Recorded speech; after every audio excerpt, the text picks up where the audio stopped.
Hello everyone, আসসালামু আলাইকুম। আশা করি যে যেখান থেকে আমার ভিডিওটি দেখছেন কাছে এবং দূরে সবাই ভালো আছেন, আমিও ভালো আছি। তো আরেকটি নতুন ভিডিও শুরু করতেছি। আশা করি আমার ভিডিওটি প্রথম থেকে শেষ অবধি দেখবেন আপনারা। আর যারা যারা নতুন আছেন অবশ্যই কিন্তু আমার চ্যানেলটি সাবস্ক্রাইব করবেন ইউটিউব থেকে দেখলে, আর পাশে থাকা বেল বাটনটি ক্লিক করবেন। আর ফেসবুক থেকে যারা দেখতেছেন অবশ্যই কিন্তু ফলো বাটনে ক্লিক করবেন, কারণ আপনাদের সাহায্য সহযোগিতা ছাড়া কিন্তু এগোনো সম্ভব না। যারা আমার আর কি ইউটিউবার বা ব্লগিং করি যারাই আছি, তো আপনাদের সহযোগিতা কিন্তু আমাদের অনেক দরকার। তো এখানে হচ্ছে দুপুরে রান্না করতেছি আমি, বেগুন দিয়ে রুই মাছ দিয়ে রান্না করব।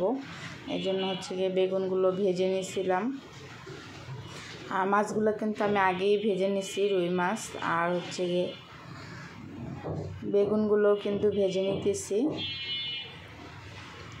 আর এবছর এখনও আর কি আমের শরবত খাওয়া হয়েছে, কিন্তু আম মাখা খাওয়া হয় না এখনও। তো আজকে ভাবতেছি যে একটু আম ভর্তা বানাবো, তো এই জন্য আর কি ছোট্ট একটা ভিডিও করা আপনাদের সাথে। আজকে ভাবছিলাম, কালকে হয়তো বা ভিডিওতে বলেছিলাম যে ভালো লাগতেছে না, ভেবেছিলাম যে ভিডিও করব না, তো শুধু আম মাখার ভিডিওটা কি হয় একটুখানি একটা ভিডিও হবে। তো এই জন্য ভাবলাম যে তো রান্নাটাও একটু একটু করে আর কি শেয়ার করি আপনাদের সাথে, কি রান্না করলাম। তো রান্না বান্না করে হচ্ছে গিয়ে আমি স্কুলে গিয়েছিলাম সোহানকে দিয়ে আসতে, তারপর হচ্ছে গিয়ে আর কি এসে আমটা মাখাবো। তো এদিকে হচ্ছে গিয়ে আমি রুই মাছ দিয়ে বেগুন দিয়ে রান্না করব, এটা বসাই দিতেছি। আর যারা আমার রেগুলার ব্লগ দেখেন অবশ্যই কিন্তু একটা ইয়াতে থাকেন যে কখন আমি ভিডিও ছাড়বো। এই জন্য অনেক সময় দেখা যায় ভালো লাগে না, তারপরেও কিন্তু ভিডিও ছাড়ার চেষ্টা করি আপনাদের জন্য, আপনাদেরও ভালো লাগে আর আমারও কিন্তু উচিত রেগুলার ভিডিও ছাড়া, যেহেতু আমরা এইটা নিয়েই একটা কাজ করতেছি। আর দেখা যায় রেগুলার ভিডিও না ছাড়লে দেখা যায় ভিউয়ার্সগুলো আর কি করে না, কন্টিনিউ ভিডিওটা দেখে না। এই জন্য একটু সমস্যা হলেও চেষ্টা করি সব সময় আর কি যতটুকু সম্ভব ভিডিও ছাড়ার।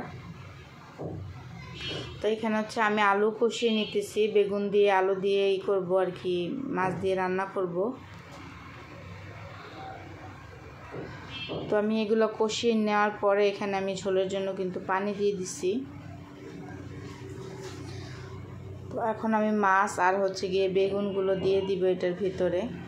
আর বেগুন যেহেতু ভেজে নিছি এই জন্য বেশি আর কি জাল প্রয়োজন হবে না, বেগুনগুলো কিন্তু সিদ্ধ হয়ে গেছে।